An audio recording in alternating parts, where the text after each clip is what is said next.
One of the other new features in CS5 is inside of lens corrections. Okay, and really, the best thing that I can do is just show you exactly what I mean, because you're gonna see a lot of the difference in some automatic fixes that it can do when it comes to distortion and things like that, but also with vignettes and chromatic aberrations and whatnot.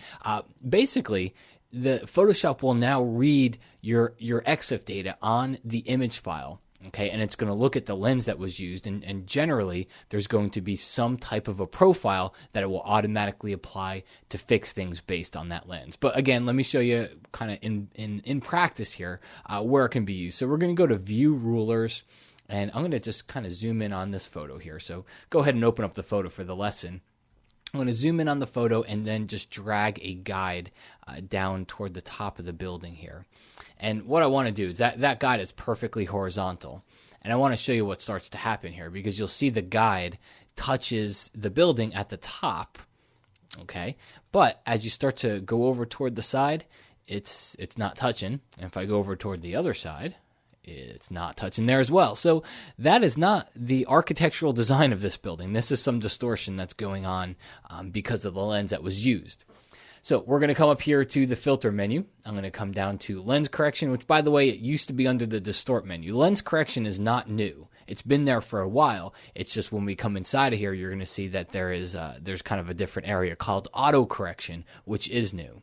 So by default, it's automatically going to correct geometric distortion. If you turn that off, you can see the difference. That's before, and that's after. Okay.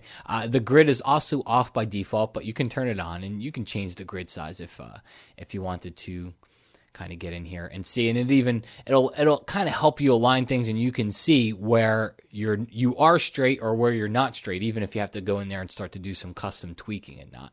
But we're going to turn the grid off for now. Chromatic aberration, we'll look at that in 1 second because I have to zoom in.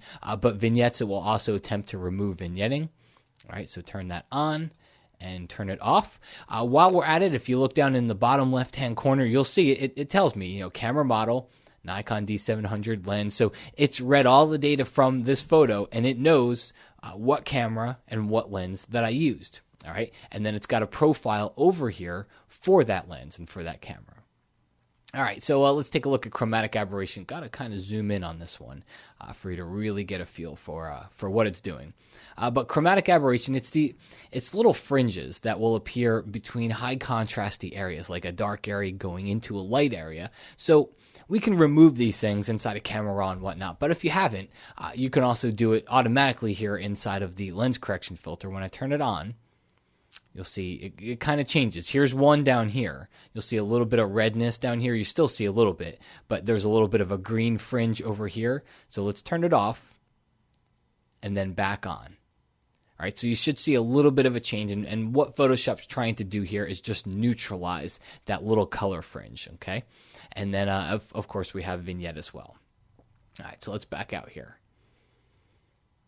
All right, so a couple other things, not necessarily of vital importance, but for the most part, there's going to be a lot of lens profiles available. So you generally shouldn't really have to change anything here, okay? Photoshop should read things for the most part, but however, if you like to get more kind of into it, you want to create your own profiles, you want to choose different profiles and whatnot, you'll see here that there's different camera makes, different camera models, all these different things.